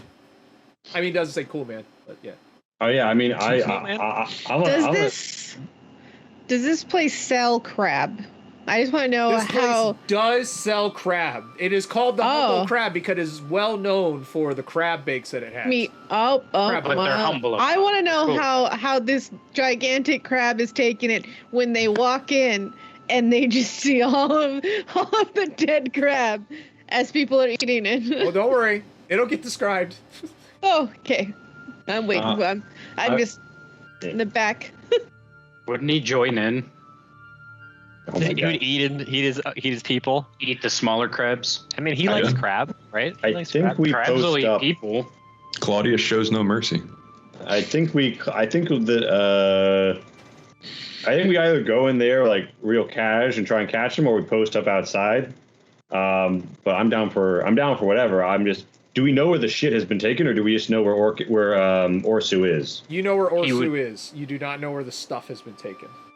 All right. Didn't the little kid say he was going that way with the stuff? Yes, he did. Of course, All right. there is a warehouse too, though, out here. So All right. Well, we'll need to kill him either way. So casual. it might be good to post someone up, but Gannis would probably be good to have inside because he's small, so he could kind of blend into the crowd and be hidden. And one way in, one way out. level. If he's still in there, he's still in there. Corey would try and make his way as quick as he could through the crowd to just be sure that he wasn't escaping. All right, I would follow behind. Gannis very, very maneuverable in spaces. True. I would look pretty.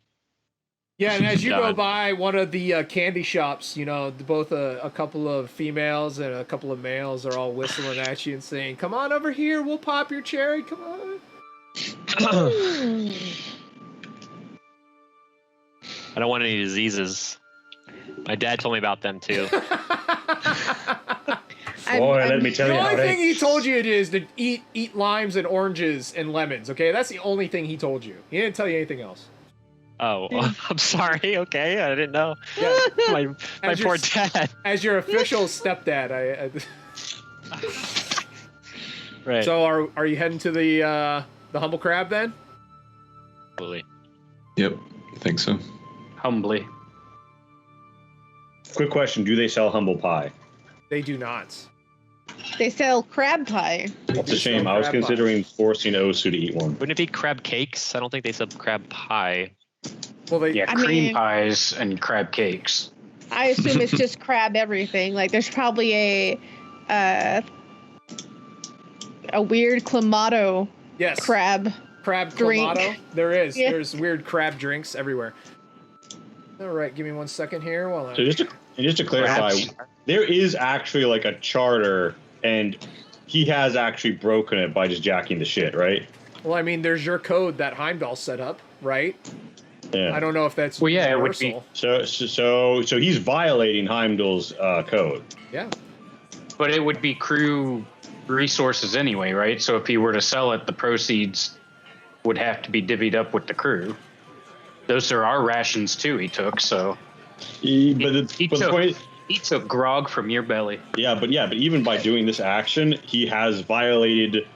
He was supposed to be the bodyguard and best bud of this dude, and he comes into port with that dude dead, and then he starts breaking that dude's rules. Like, that's a spiritual betrayal. So I think that we're gonna play that up. That's my plan is to go in here and like cause a bit of a ruckus, unless anybody's got like an alternative. And my end point for the ruckus is Orsu on the floor like a stuck pig. We can do good cop, bad cop. Oh, please. I need to know if you're going to... I was really hoping for the other one. I did not even guess that one.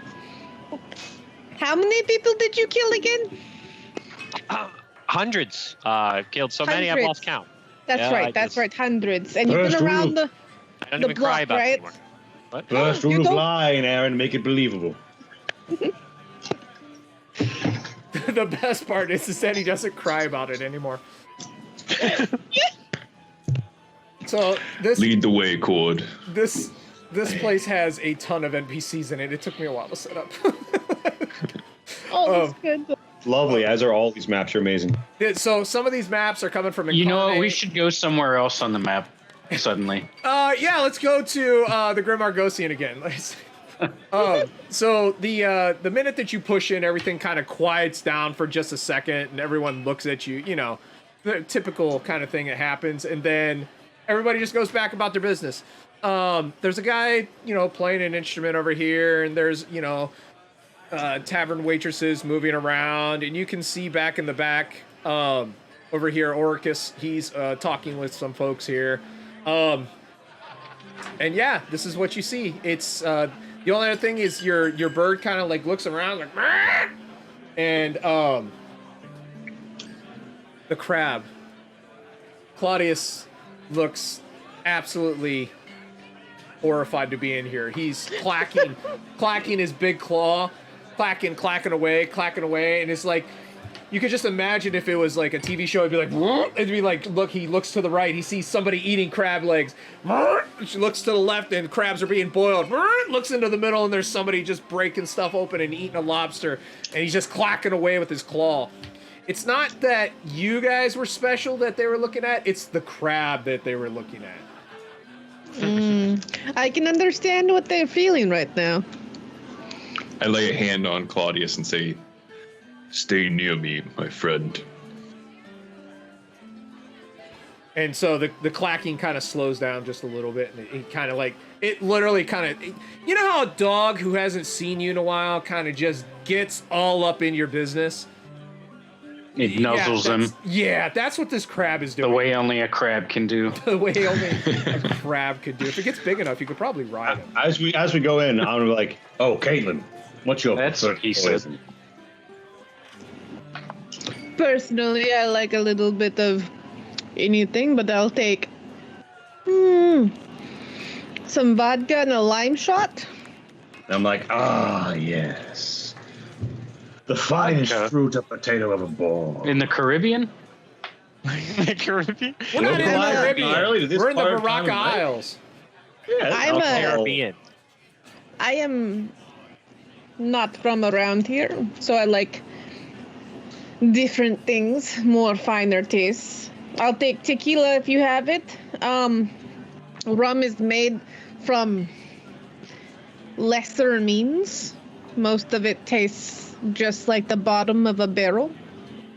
What? Do I know if there's Sounds gonna be amazing. vodka, like going here? You're Yes. gonna have to ask. Rum buddy. rum is amazing, just like Have the I first ever time, right? have I ever Neil? heard of anyone ordering vodka at this bar? I mean, potatoes are potatoes, my friend. Yeah. All right, fuck it. I'm gonna walk in. I'm gonna open the door. I'm gonna look around, very friendly, and I'm gonna. Freya has her eyes on the door. I'm assuming. Oh yeah, Yeah. dude.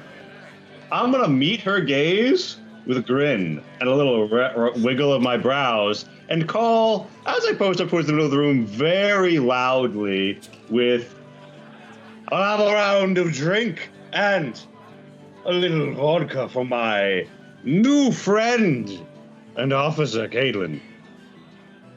So Orcus says, "Did you just order a round for the entire place?" And everyone stops and looks at you. And I'm gonna say, yes. Woo! Just cheering around, right? And Orcus says, "Well, money up first, friend."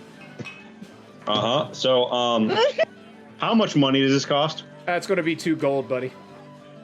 Okay, let me just really quickly check the pocketbook here on my wealth, and where the fuck is this shit? Belongings? Yes. Yeah, two? Yes. Yeah, we're good. We're good. I fucking slap that shit on the table like it's nothing. I roll that shit out of my sleeve, plop it down, and say, "You know, I'm always good to my word." And I'm looking over at Orsu, and does Orsu notice this? Give me 1 second here. So Orsu, you can kind of see in the back here, looks to be talking to a man. He doesn't have a gun. That's not there actually. Who looks like he's definitely some type of a captain, right? He wears the hat and everything, you know. And he sees you come in and sees what you're doing, having announced yourself. And he kind of stares at you for a minute, causing that captain to look at you, and then he looks like he just goes back to business. Yeah, right as he's about to do that, I would say, "Of course, a pirate's gold is the most honorable form of gold, isn't it, friends? Isn't it, my good Orcus? Because it all comes from the charter, from the code, from the mutual bond that makes us different from those who labor and steal without any means but the depravity of living on shore or working in another man's navy." And I'm working my way in Orsu's direction, and I'm looking at him the entire time I'm saying this shit. And so whenever you first say, you know, about, you know, the pirate's gold, everyone's like, "Yeah!" And then you start talking about thievery, and everyone's like, "Yeah!" And then whenever you start to walk towards him, the yeahs get quieter. Like, yeah. Okay, now it's getting awkward. It's starting to get strange. And the guy Tom, playing the Tom. thing stops, Yes? and everything starts to get quiet. I want to raise. So have I been poured my drink yet? The Orcus is kind of getting the drinks out. The first one he gets is he actually has vodka and limes, and he hands it over to Caitlin, and he's like, "The lady," and hands it over, and he's starting to dish stuff out. And he gets yours next, and he's starting to serve. You know, as people are kind of working their way up, he's starting to serve everyone else. And I'm gonna say, let me tell you the tale of a dead man, but a good man, what a code a pirate could really live by, who had a stern but fair manner about him. Let me tell you the tale of Heimdall the pirate, founder of this place. And I'm looking at Orsu, and I'm leaning in the bar, and I'm saying, you know, He had a sense of dignity about him as a pirate, a mean son of a bitch who could always rely on having you if you had him. He lived as he died, and he died as he lived. He didn't have many rules, but they were very simple. Believe in the code. and how's Orsu reacting? Orsu is just staring at you, like, so this is a Northman, right?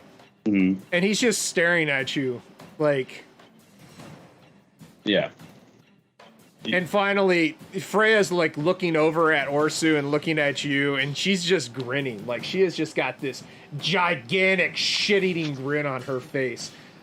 The madness is starting to kick up in her eyes, and she's just watching everything that's happening. She wants the blood for the blood god. Oh, yes, she does.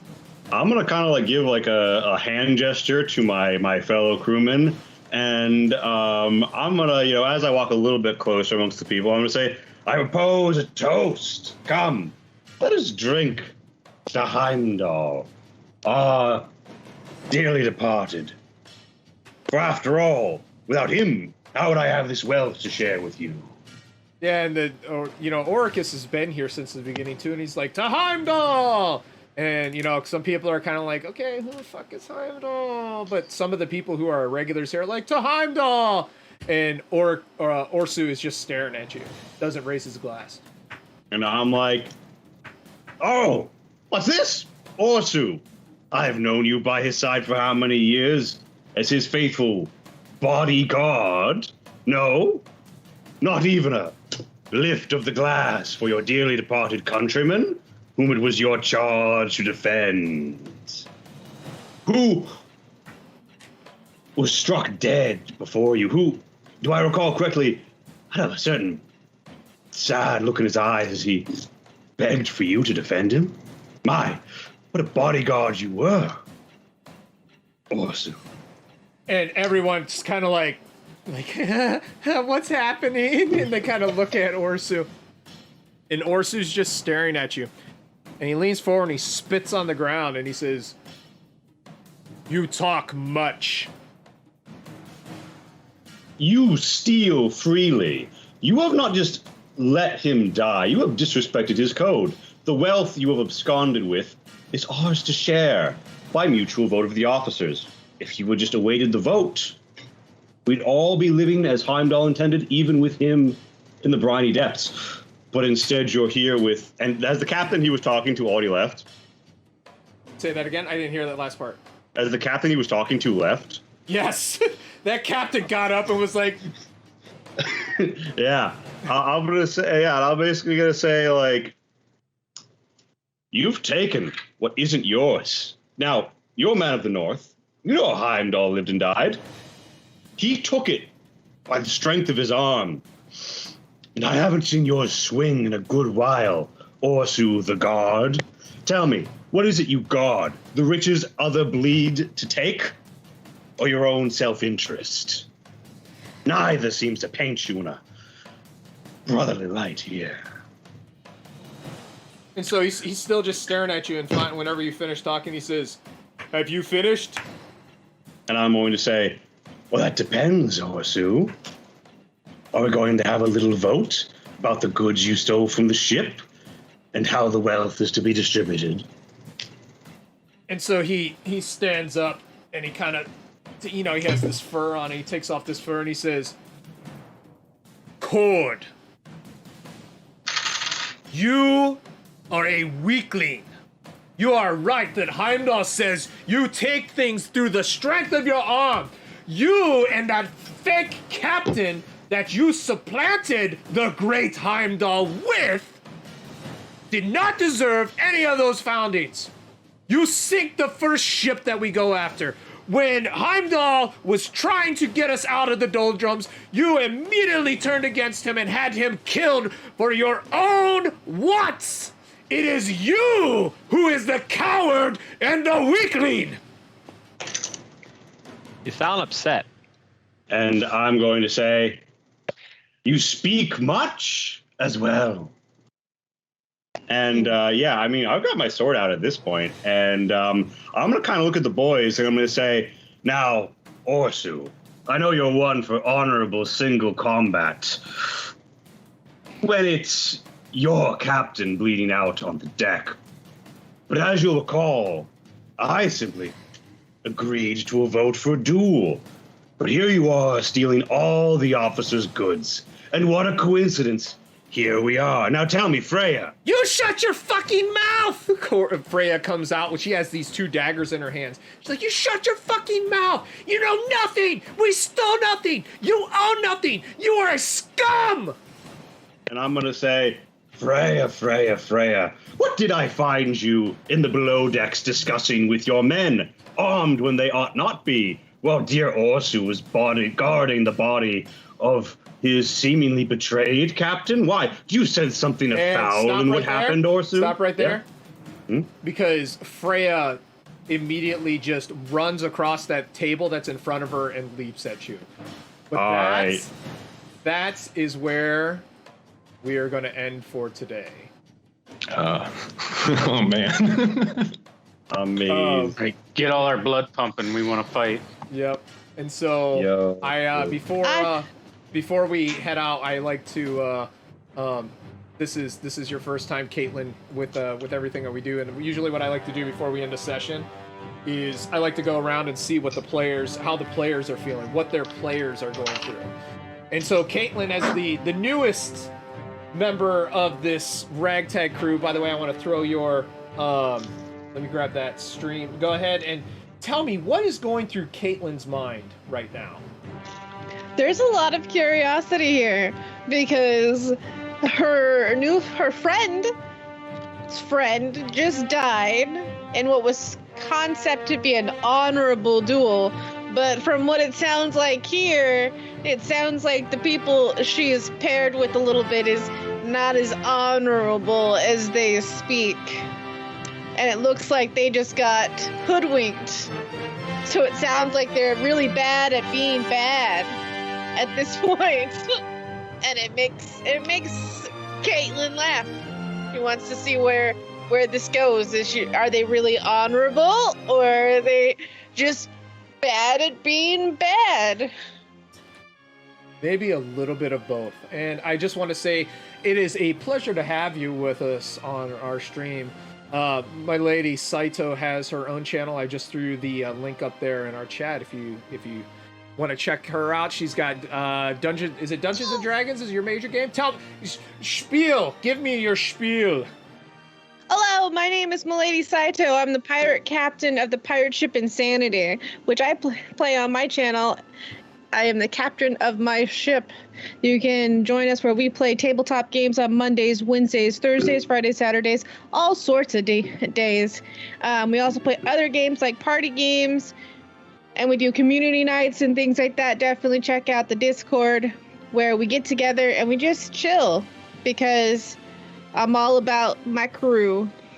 And always feel free to shill yourself in our Discord channel, or both our Discord channel as well as our stream channel. I've thrown up your Twitch link. If you get a Discord link and you want to throw that up in there, you're more than welcome to. So, and she is probably the best. I don't doubt that at all, and I don't take any offense because she is pretty freaking. So, definitely a welcome to you. Oh, and thank you. I hope you had a good time today with this motley crew of folk. Oh, it was hilarious. I'm not gonna lie though, when Freya jumped across the table, I was just imagining this poor little crab that already has so much crab anxiety, where just reacting out of just Crab anxiety. yeah, crab anxiety, just reacting with just about to take off, like, oh, you know what? I'm out. Sorry. And thank you for the sub. We really appreciate that. We see that you came along with Milady Saito. Do you know how to say this individual's name? Maharishi or Rishi. Hello, Rishi. Marishi. There we go. Marishi. I will not forget it. Thank you, Marishi. Appreciate it. Yes. Maharishi. Thank you so much. You should not feel bad. We are very happy and very pleased to have Milady here, and everybody is a fantastic group member here. Everyone can have their personal opinion who's best. It doesn't need to be like that, so don't feel bad. Except for what's best in life. Wow, we're not there yet. We're coming though. Speaking of other channels, Cord, what is going through Cord's brain right now? Cord is thinking, fuck, I wanted to get them a little bit dicier between each other before this popped off. But he's also thinking, I mean, at the end of the day, Cord didn't come from the pirate source book. He's a mercenary. He fights and he kills, and Skippy, the stabbing has started. So he's just lining up like her center of mass on his blade right now, and he's hoping that he has properly stirred this up such that he's going to come in with a numbers advantage, because he's a soldier. He's not a duelist. He's not thinking he wants to 1v1 the bodyguard. He's thinking he wants to fucking tag and bag these fools and make an example right quick with the gang. So he's hoping he can like take Freya down, or at least beat her off long enough for the gang to swoop in and a giant crab to fucking start fucking shit up. That's what he's hoping on. He wants to be at the front of a charge, not lone wolfing it. And just as a reminder, Cord, played by Lee, is from Diesel Shot. We just threw his link out there in the channel. Diesel Shot. Definitely check them out. Many games a week. Get on their Discord. They have a schedule that is absolutely ridiculous. Constantly something going on over there. So we're always pleased to tomorrow, Wednesday, 7 to 9 p.m. Eastern, are sponsored by Fool's Moon Entertainment. Worlds Without Number game is about to come to the conclusion of its first adventure, because things are really fucked up in this pilgrim town that's about to get burned down, and also there might be some stuff involving so many spoilers. Come out. It's gonna be crazy. It's heavy. I mean, like literally, like the mage has a D4 health. Like Worlds Without Number is crazy. It's a level 1 adventure. It is metal as fuck. Come out for it. It's gonna be epic. And then Thursday we have our Fallout stream. Yeah, we have a big fucking schedule. There's a lot of streams. Come out, enjoy them. And amazing work by him, his players, Pat, all the folks over at Diesel Shot are fantastic. And then now I want to go over to Aaron, since we're on the right-hand side of the screen. Aaron, played by Anthony, Tabletop Tony. What's going through Aaron's mind right now? Well, I'm probably drinking the rum or vodka or whatever was ordered, and just contemplating my lack of masculinity and how much my testicles are now sunk into my abdomen. Mission accomplished, Caitlin. So that's pretty much Aaron right now. I mean, you guys are yelling and screaming. I don't care. I'm ashamed. Just imagine like putting the hand underneath the cup and just be like, go ahead, keep drinking, keep going. Drink a little faster. I cry. And Fausto, played by Severian. What's going through Fausto's mind? So Fausto is taking a seat at the table there, just watching all of this, and is incredibly tense, but his body's is very tense, but in the mind he's very relaxed and ready for whatever's about to come, and looking forward to the bloodshed. As he would. More bodies to experiment with, yes? Yeah. And last, the least in stature, definitely not the least in character, we have Gannis, played by Hades. Too far. How is that too far? Just because you're short doesn't mean you're not amazing. Gannis is pissed at Orsu And so his blood was rising as Cord was talking. He wanted to throw a knife, as I know others said they wanted to. But he knew he'd miss. He's not good at throwing knives, but he was ready to jump right into that fray before time ran out here. So And now you're going to be able to jump right into the fray. Oh, Yanis would take that opportunity. He's ready to kill. And so, before we end our stream, we have two more things we need to do. The first is I need to thank the audience. Great seeing such a lot of folks in chat today. We love having folks. We love interacting with folks who are playing the game. I hope Veronique saw that the parrot is there. The parrot is in, and it's there to go. So that happened, and as always, we're very pleased to see you. We're getting ready to do a raid here in just a moment. But before we do that, Gannis, what is best in life? Oh, I told you Gannis was a bad person to ask because he'll give his own answer. I know, you specifically said that, so I'm asking. To Gannis, what's best in life? It's a sturdy boat, a good crew, and something big he can sink other ships with. This is good, but it is not what is best in life. Cord, what is best in life? What is best in life? Furiously typing How do you to look up Googling the right now? What is best in life? No, it's to kill your enemies, to drive them before you, to hear the lamentations of their women. This is That right. is what is best in life. That is It's what crush is their best. enemies, actually. It is, but it was close enough. I was willing to give it the hand grenade rules. And so, thank you once again to our audience, and thank you to both Gannis and Cord for answering the question. We shall see you next week on Tuesday for another episode of Conan the Pirate. Later this week on Friday at 6:30 p.m. Eastern Standard Time, we have Curse of Strahd, led by helmsman Aaron. We have on Saturday night at 11 p.m. Eastern, Call of Cthulhu, Down Darker Trails, led by our very own Fausto. And Sunday, is there...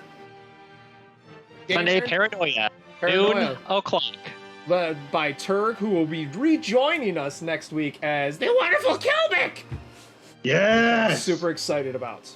And so, until then, my friends, may Crom look after you, and if not, to hell with him.